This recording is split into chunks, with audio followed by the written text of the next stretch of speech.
Hi. Um, Lots of people on Facebook and friends back home, you guys, have been asking me what's happened over the last couple of weeks. And each time I haven't been bothered, well, I couldn't be bothered to like write all out again. So we haven't had internet. Yeah. Yeah, the internet's, the little internet that we do get here is fucking bollocks. So we thought we'd make a video to explain the fucked up first week and to some extent the second week we've had here. So the reason we first came to China was to start an internship teaching English to 3 to 5 year olds. Yeah, as a foreign language. Yeah, and TEFL, the company that give the qualifications out to be able to teach globally, well, one of them. Do this internship where for 6 months you get a placement in a school, and you teach and get paid about £220 a month, which teaching full time here is not enough to live on, especially in Shanghai. Yeah. So we arrived here, what was it, Thursday night a couple of weeks ago. We arrived at 1st of August. Yeah, 1st of August at 2 in the morning, and we're taken to the hotel room to start work immediately the next day. And obviously because of jet lag and stuff, we ended up not sleeping for about 3 or 4 days. Yeah, like when we got here it was really hot. Yeah. Sleep at all, dripping buckets. It's about 32 now, and it's 7:30 in the evening. So yeah, that took some adjusting to. But yeah, we got taken to this to the agency that were going to place us into schools, and started this teacher training, which was very, very different to the training we got back at home for our TEFL qualification. Very informal, lots of poetry, just really weird stuff. It seemed kind of made up almost. It was like PowerPoint presentations that would fill up with acronyms, with inspirational words like authority. What does this mean to you? But it was a lot less structured than the kind of stuff you'd get in England. Very, very hippie. Yeah. Very like love is your favourite. Very friendship. Very spiritual. And we had to pledge how much we loved children a few times. It's a bit strange. Yeah, so that was a worry like when we first got here. And then we're going out for meals a lot, but because of our body clocks and stuff, we still weren't able to sleep. Yeah.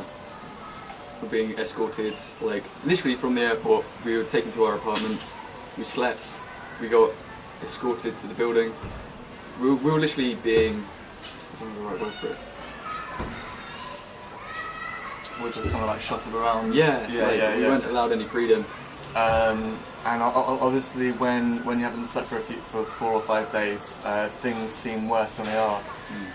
So we'd go back to the apartment we were staying in downtown Shanghai. We're getting drunk on really cheap booze.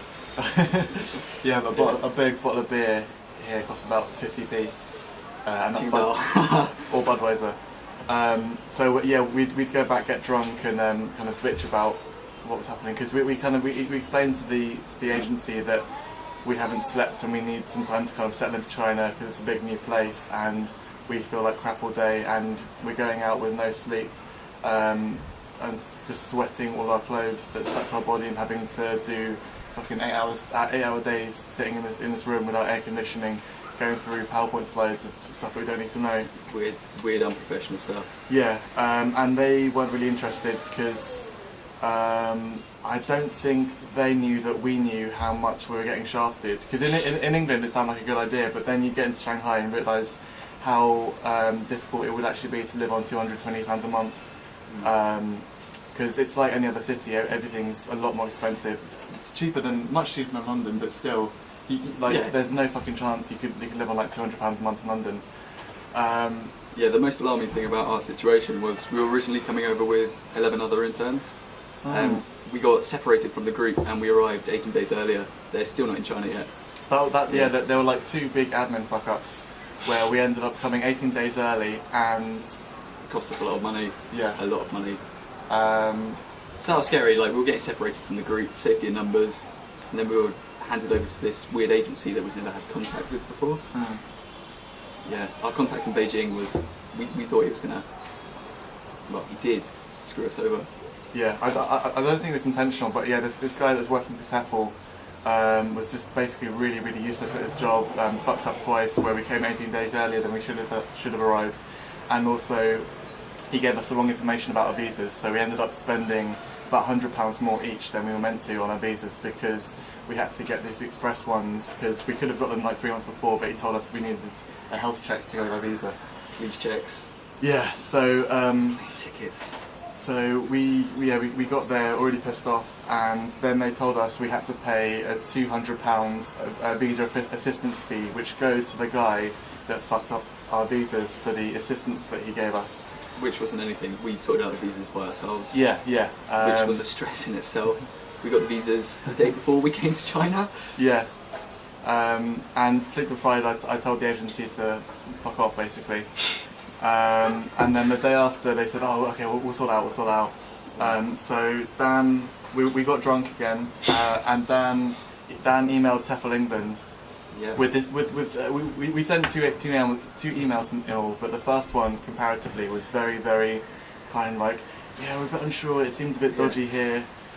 Just like signalling our concerns with this agency. We've been fucked over, and then the next day I started my placement at the school I was going to work for, and I'd been talking to my boss on Skype, the woman I was going to work for before, and she was saying things like, oh, the agency are really dodgy. I used to employ one of the women that worked for there, and they're crooks. Basically told us that this agency was scamming the TEFL interns, so we already had concerns, and that literally got alarm bells ringing.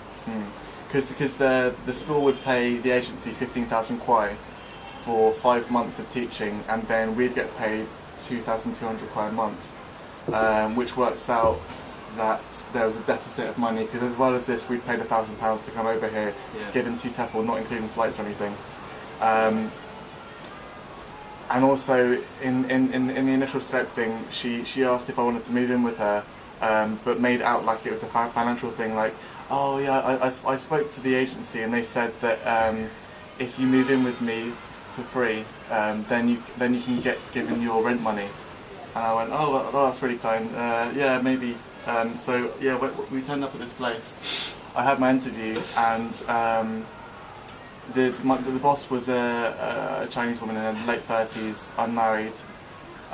It's worth mentioning that China has a leftover women problem, which is in China, like, the culture is you get married young, and if you're not married young or like below the age of 25, well, you're over it, then you're considered leftover. Like, nobody wants you. Like, even if you're a millionaire, you're old.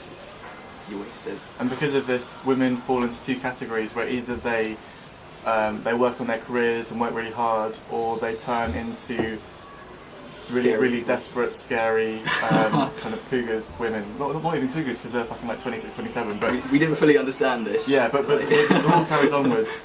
We got an impression that things were kind of seedy, where we assumed it was a cultural thing, but we'd go into the agency offices or any kind of situation and people would comment about how handsome we were, and it just seemed very unprofessional. Yeah.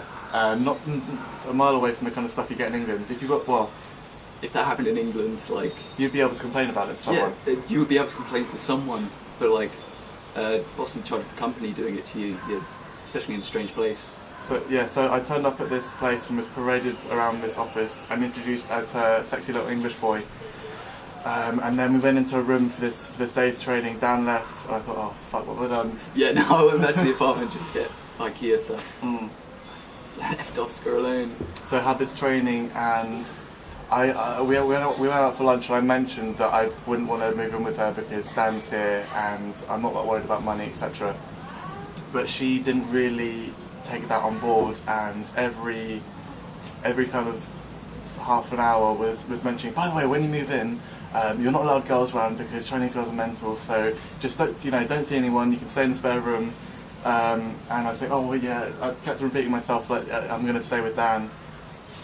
But every fucking hour, and then as well as that, peppered into the teachings were compliments on how good I looked. and it just got really fucked up. And then halfway through the day, she was talking about her flat and said, by the way, the room that you're going to be moving into, used to I was going to have my parents come to stay to live with me from Taiwan, but my father died, and then she burst into she just kind of broke down, and I didn't know what the fuck was going on. Started crying. So just kind of sat there like, oh yeah, sorry.